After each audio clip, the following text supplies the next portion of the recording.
The north side can be considered a lot of things to a lot of people. From the wheelers and dealers, to the athletes, to the aspirational people, to the killers, to the crackheads, to everybody, right? The mothers and kids. It could be considered a lot of things. It could be considered safe, a place of familiarity, dangerous. But one thing it's considered to me is home. From the Hostess Bakery smells at 7 o'clock in the evening every day, to playing Matthew Dickey, or playing at Matthew Dickey, to arguing with people from Herbert Hoover. You feel me? But that's what made us. And ever since that tornado, it feels like they trying to forget about us.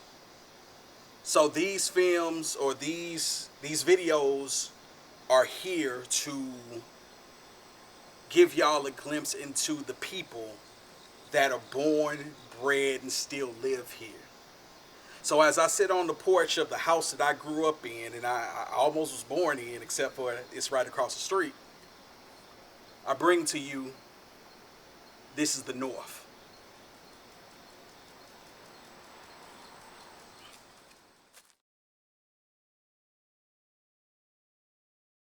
I'm Dr. LJ Punch, and I'm a trauma surgeon by training, but I do community health full-time in St. Louis now. And it is September 21st, and it has been over 125 days since an EF3 tornado tore through the heart of St. Louis. I focus on trauma in all the different ways that it impacts people's lives, bodies, homes, communities, neighborhoods. And when that tornado came through, it was like 5,000 people got shot in one day. And I understand that when something comes through the air and it threatens your body and your life, your family, your well-being, it makes it so every second you feel unsafe. But when it literally destroys your home, destroys your safety net, destroys everything that normally brings you comfort, there's a special word for that. It's called solastalgia. And it's the feeling when the thing that's supposed to bring you comfort ends up bringing you pain. And so as a surgeon, as a doctor, as a community health advocate, as a parent, as a person, I knew that I needed to bring my time, my talent to the moment in a way that was different. And every day since May 17th, I've been doing that in many different ways. And that is including launching this, the 314 Oasis, which is a collective effort in community care.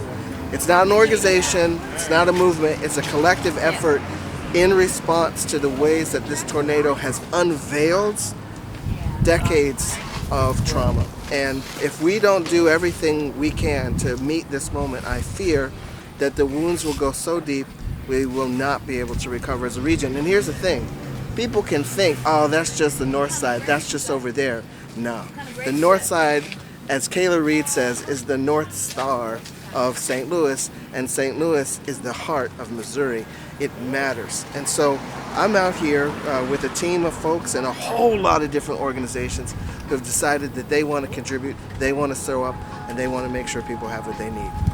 There are 4 components to the 314 Oasis, Rest, Power, Care, and Connection. And today we're at Newstead and Ashland providing meals, rest, relaxation in our chairs, presence, and just the constant communication that people matter and that they're worthy and they should have what they need.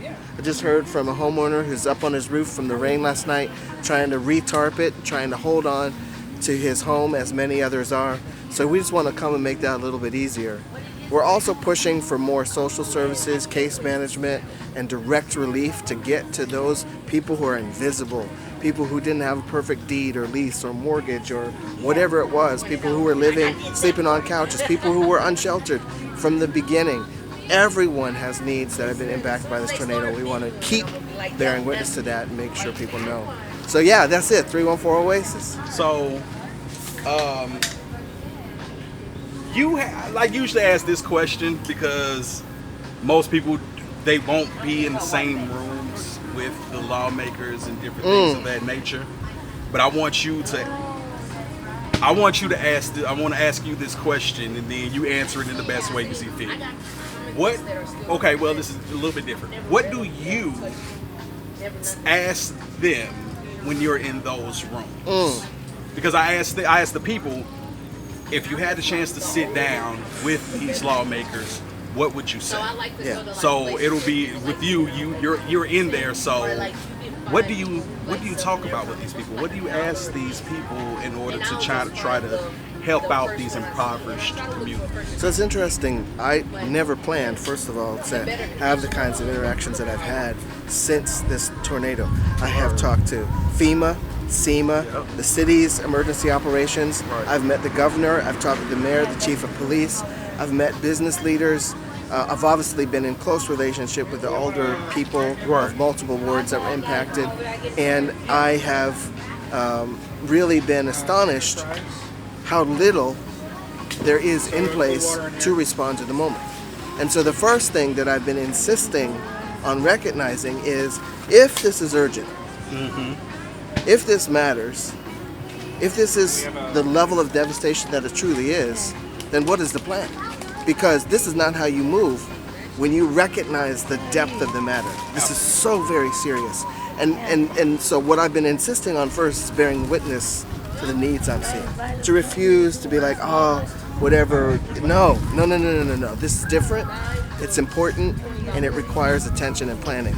The other thing is to elevate that while I am doing what I can to bring respite, food, basic needs, what absolutely has to happen is an anti-gentrifying commitment to housing. It must be that. It must be explicit and it must be said out loud. I have written it, I have spoken it, and I have asked it. And I've heard it resonated by multiple community leaders. There must be a plan in place for housing, which is embedded in the plan, the structure of anti-gentrification. What does that mean? That means instead of seeing the opportunity as a time to develop and elevate housing prices, there should be more of a commitment to keep affordable housing. I was just watching a documentary on Katrina last night. Me too. And with the one on HBO or is Netflix or one of those? Or? Yeah, I got you. And basically they were saying that before the hurricane, Katrina, New Orleans was assessed to have too much affordable housing. Wow. So they used the hurricane as an opportunity to actually get rid of public housing and have less affordable housing stock. So that just shows you how intense gentrification can be. And so that's why we just have to, with a total commitment. And then the third thing I'm insisting on is recognizing that you can put all kinds of services in front of people, but if you're not helping them manage the trauma in their bodies and their lives collectively, they're not going to be able to activate their own power at the level that they could. So that's why I'm insisting on co-locating therapeutic services with resource at the same time, and that's what I'm pressing to see done. So these are the kinds of things I'm advocating for in the rooms that I'm in. I'm shocked to find myself in the rooms that I've been in, but like, listen, I don't celebrate this because this is not how it should be. Right. Just because I show up doesn't mean, like, a lot of us who have done this have not had necessarily dedicated training in disaster release. Okay, I'm a trauma surgeon, so maybe I understand what to do when things go bumping tonight. But I still don't do this. And I've had to educate myself by looking at Katrina, by looking at Hurricane Maria in Puerto Rico, by looking at the floods in North Carolina, to understand what it is that we're up against. Also trying to keep track of what the federal government is doing as it's actively changing the rules in real time for what FEMA can do and how it responds to natural disasters. Climate trauma is a different kind of trauma because it doesn't just hit the body and the person, it hits the environment around them.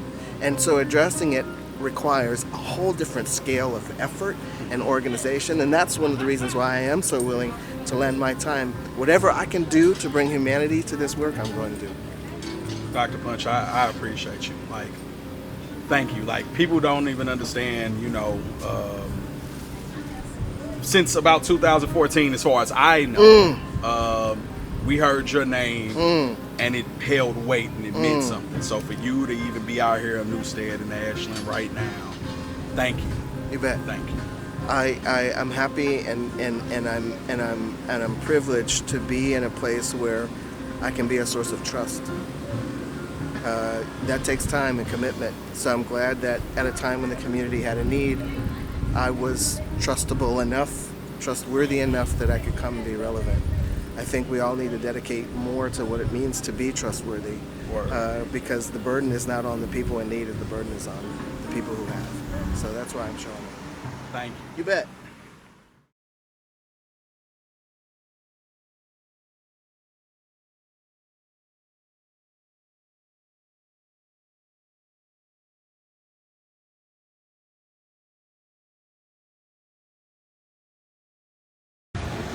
What's the word, y'all? I ain't went live in a couple days, just letting you know we still out here. Got my buddy here. But we still out trying to help the community. I'll show y'all the progress of everything. We're still trying to help and give food to everyone. And I'm literally praying for the people that got hurt and didn't. Yeah, there you go. And so they will live a longer life. Yeah, what she said.